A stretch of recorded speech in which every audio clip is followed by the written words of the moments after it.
Itu sejak tahun 1929 itu cikal bakal adanya gereja Kristen Jawa Joyotiningrat. Itu aslinya itu beda kelurahan. Joyotiningrat itu nama kelurahan ya, nama daerah. Awalnya tahun 1929 itu kami ada di daerah Danukusuman namanya. Itu dekat banget dengan Joyotiningrat. Kemudian berpikir jemaatnya tambah besar, membutuhkan ruang yang lebih besar. Kemudian ada tim yang mencari tanah. Kemudian semenjak tahun 1929 sampai 1939, selisihnya ada jarak 10 tahun, itu mulai ada proses mencari tanah dan sekaligus pembangunan gereja. Jadi pada saat membeli tanah, itu ada tanah di daerah Joyotiningrat saat ini yang kebetulan dimiliki oleh seorang yang beragama Muslim.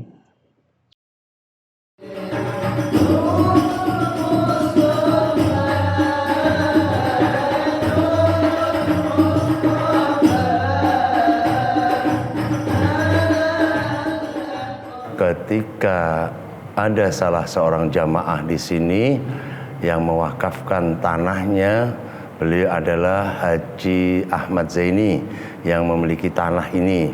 Kemudian menginginkan beliau tanah ini diwakafkan untuk menjadi tempat ibadah yang disebut dengan langgar dahulu. Nah, akhirnya dibentuklah sebuah kepanitiaan tentang berdirinya sebuah langgar. Nah, ketika sudah terbentuk kepanitiaan untuk membangun sebuah langgar, maka dimulailah kita para pendahulu itu sowan kepada Pak Pendeta sebagai rasa penghormatan kepada beliau. Karena apa? Karena gereja lebih dahulu berdiri.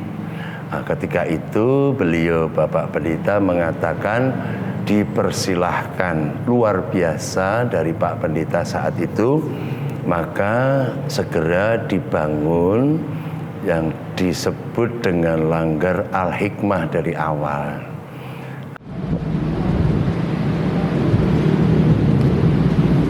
Bismillahirrahmanirrahim. Alhamdulillahi Rabbil Alamin. Ar-Rahmanir-Rahim. Maliki Yawmiddin. Iyyaka na'budu wa iyyaka nasta'in. Ihdinas siratal mustaqim. Siratal ladzina an'amta 'alaihim ghairil maghdubi 'alaihim waladdallin.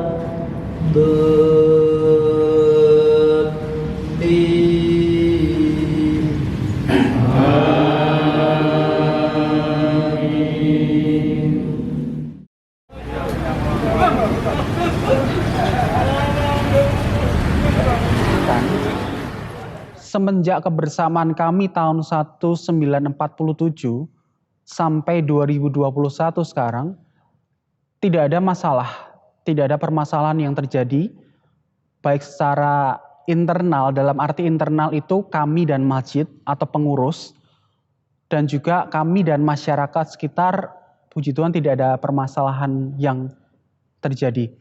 Jadi singkat kata, kami baik-baik saja, baik secara kami, secara berdua, masjid dan gereja maupun masyarakat, kami sangat welcome dan saling menghormati. Tujuannya apa? Agar para jemaat gereja maupun jamaah masjid bisa beribadah dengan tenang dan khusyuk menurut keyakinan masing-masing, begitu.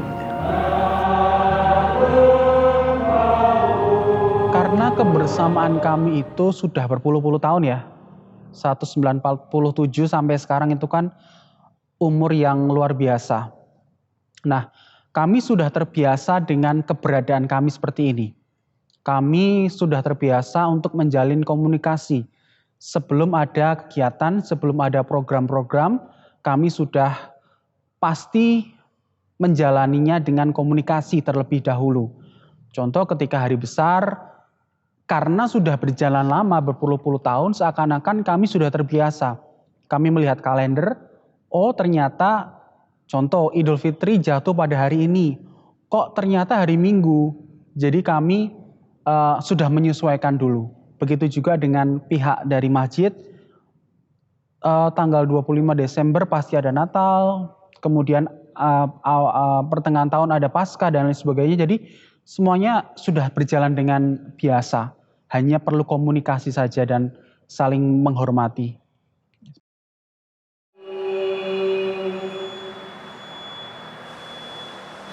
Terkait dengan masjid ini sudah barang tentu ada kegiatan sholat 5 waktu setiap hari, itu pasti, dan waktunya ketika waktu subuh, zuhur, asar, maghrib, dan isya. Nah, ketika gereja mengadakan misa di hari Minggu, tetap berjalan seperti biasa, tidak ada kendala apapun, bahwa masjid saat ini dengan kegiatan ibadah pokok, ibadah mahdhoh, yakni sholat 5 waktu tepat pada di awal waktu dengan mengumandangkan adzan, maka jamaah masjid di sekitar Al-Hikmah pada segera hadir untuk melaksanakan sholat 5 waktu. Begitu juga dengan jemaat gereja, ketika ada ibadah sore maupun pagi, maka para jemaat pada hadir untuk beribadah kepada Tuhannya dengan tenang, dengan khusyuk, tanpa adanya merasa terganggu oleh masyarakat sekitar. Karena apa? Karena memang sudah menyatu antara gereja dan masjid, itu sudah masuk di hati masyarakat sekitar sini. Nah, itulah bahwa sebenarnya bangsa Indonesia ini adalah bangsa yang besar. Karena apa? Di dalamnya terdapat berbagai macam suku, bangsa, dan agama yang diakui oleh pemerintah ataupun negara. Dari berbagai suku itu akan lebih dalam lagi terdapat berbagai bahasa yang ada di Indonesia ini. Mungkin nomor sekian dari Amerika Serikat, karena di sini ada sekitar 1000 lebih bahasa adat istiadat dan juga berbagai golongan yang ada. Akan tetapi oleh pendiri negara ini kita bisa seperti ini karena apa? Karena pendahulu kita dahulu sangat santun dan sangat bijak untuk menjadikan Indonesia ini negara yang besar begitu. Nah, makanya ketika masjid dan gereja berdampingan, tidaklah menjadi sebuah sesuatu yang terlalu bagi jemaat maupun jamaah tidak merasa kaget, tidak merasa terlalu memikirkan yang berat-berat, tetapi karena sudah dididik dari awal oleh pendiri bangsa ini bahwa kita harus senantiasa selalu bersama-sama menjaga perbedaan ini dengan baik, agar apa? Agar yang menjadi peribadatan masing-masing itu mendapatkan dari para jemaat itu ketenangan hati, ketenangan batin untuk beribadah kepada Tuhannya masing-masing dalam keadaan khusyuk begitu. Dengan adanya masjid dan gereja yang berdampingan dan kebetulan kami satu alamat ya, satu alamat juga, kami sangat bangga. Kami sangat bangga tentang keberadaan kami saat ini. Kami selalu menekankan ke jemaat kami masing-masing, baik jemaat di gereja dan jemaah di masjid, untuk selalu menghormati apa yang sudah diperjuangkan dan didirikan oleh para pendahulu-pendahulu sejak tahun 1947. Jadi ketika kami mengadakan peribadahan di gereja, baik pendeta berbicara berkhotbah di atas mimbar, ataupun dalam kegiatan-kegiatan yang lain atau persekutuan doa, kami selalu menekankan pentingnya toleransi, pentingnya saling menghormati antar umat beragama.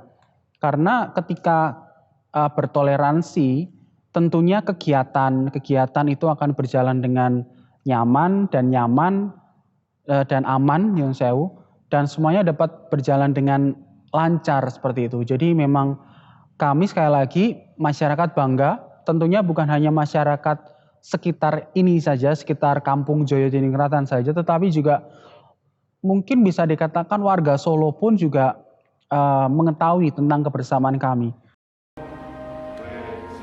Tentang suasana kebersamaan kami, gereja dan masjid pasti akan selalu berdampingan ya, dalam arti memang kalau dalam masjid itu kan, dalam muslim itu kan ada sholat 5 waktu. Contoh kalau misalnya kami kan ada ibadah jam 6:30 malam dan itu bertepatan dengan sholat maghrib ya, seperti itu. Dan kumandang azan itu juga masuk ke gereja dan itu kami merasakan indah saja. Kami merasakan keindahan bagaimana saudara kita yang muslim beribadah dengan caranya dan kami beribadah dengan cara kami sendiri, tetapi tujuannya satu, untuk Tuhan, seperti itu. Dan ini adalah suatu kekayaan kita. Saya pikir ini kekayaan Indonesia yang harus kita benar-benar pertahankan, harus kita jaga seperti itu. Dan contoh lain kalau misalnya Idul Adha juga ketika sholat Id itu jatuh hari Minggu, biasanya kan jam 6 pagi tuh. Nah kami juga ada ibadah jam 6:30 pagi. Kemudian kami gereja meniadakan jam ibadah pagi. Dan ketika merayakan Natal, baik malam Natal maupun hari Natal, kita juga harus memahami bahwa pihak gereja mengadakan kebaktian agar jemaatnya bisa khusyuk, bisa beribadah dengan baik, dengan benar dan merasa aman, maka volume ini akan dikecilkan di masjid untuk sementara waktu, kan begitu, untuk saling memahami, menjaga di antara kita, begitu. Jadi itu adalah salah satu bentuk penghormatan kami, penghargaan kami, kebersamaan kami untuk saudara-saudara di Masjid Al-Hikmah. Jadi sekali lagi ini adalah proses untuk pendewasaan diri ya, proses untuk pendewasaan diri, saling menerima, saling menghormati satu dengan yang lain aja.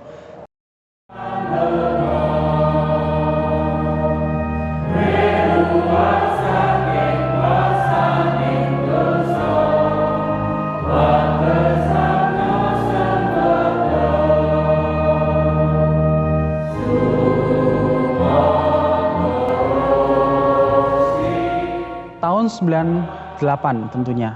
Tahun 1998 itu adalah tahun di mana bisa dikatakan tahun yang kelam untuk bangsa Indonesia, khususnya Kota Solo, di mana Kota Solo ada pembakaran di mana-mana seperti itu. Dan gereja ini juga pernah menjadi sasaran amukan oknum seperti itu. Tetapi yang luar biasa adalah yang menjaga gereja ini adalah pemuda-pemuda masjid. Seperti itu. Jadi memang rasa kekeluargaan, chemistry, saya bilang chemistry di antara dua belah pihak itu luar biasa. Jadi ternyata memang rasa kemanusiaan itu dapat mengalahkan segalanya. Yang sekat-sekat agama, sekat-sekat ras, suku, seperti itu dirubuhkan semuanya oleh rasa kemanusiaan. Dan itu terasa pada saat kerusuhan tahun 1998. Dan bagaimana Bapak Pendeta yang dulu diungsikan oleh masyarakat sekitar dan lain sebagainya. Jadi ya berpengaruh ada seperti itu pada saat kerusuhan-kerusuhan itu.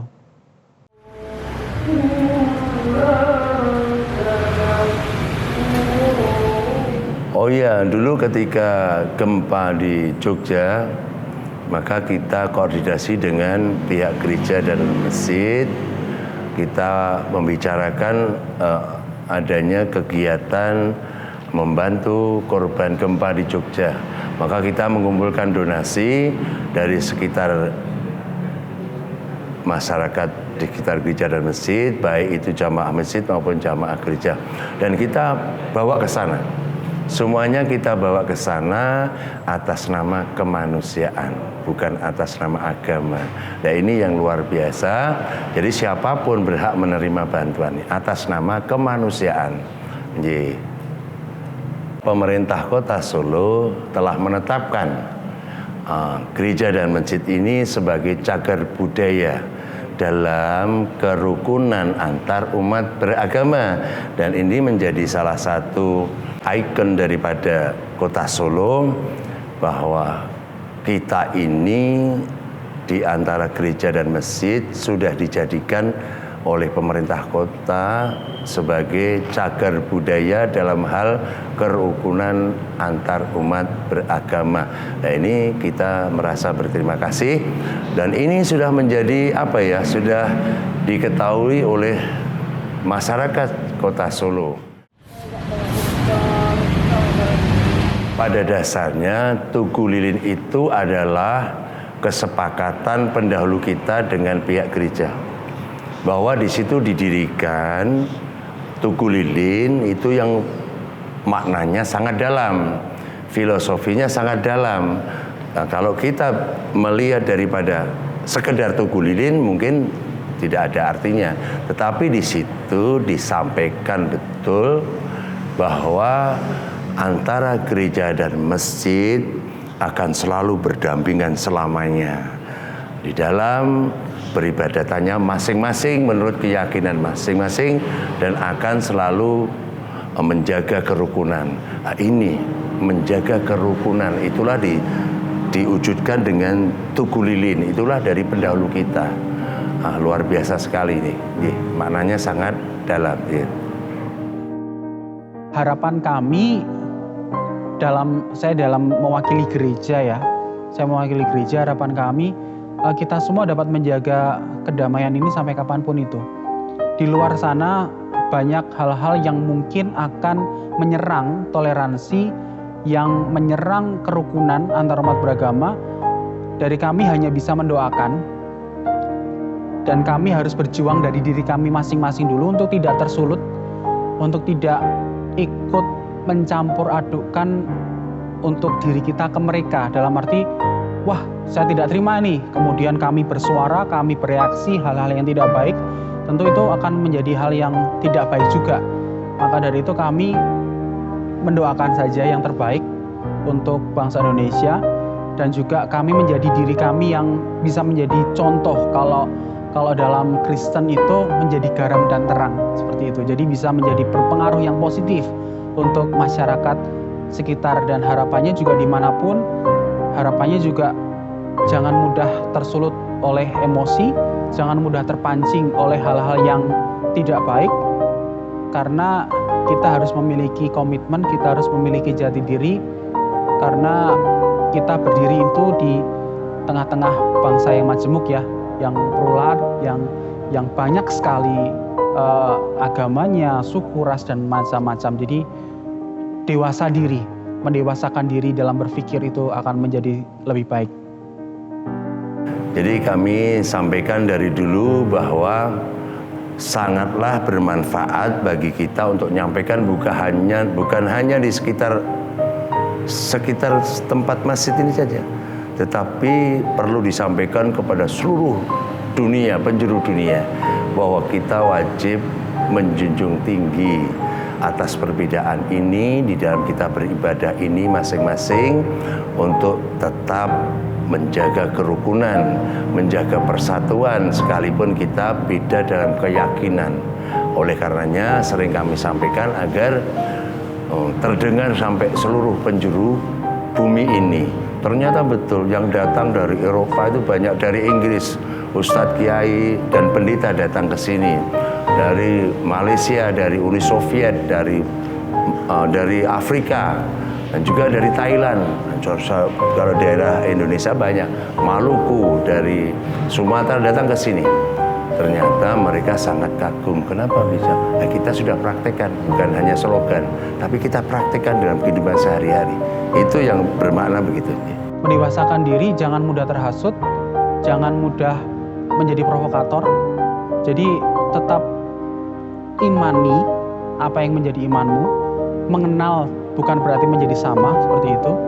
Jadi harus kembali lagi, saya pikir kedewasaan hati dan pikiran itu akan menjadi sangat penting untuk menjalani aktivitas sehari-hari.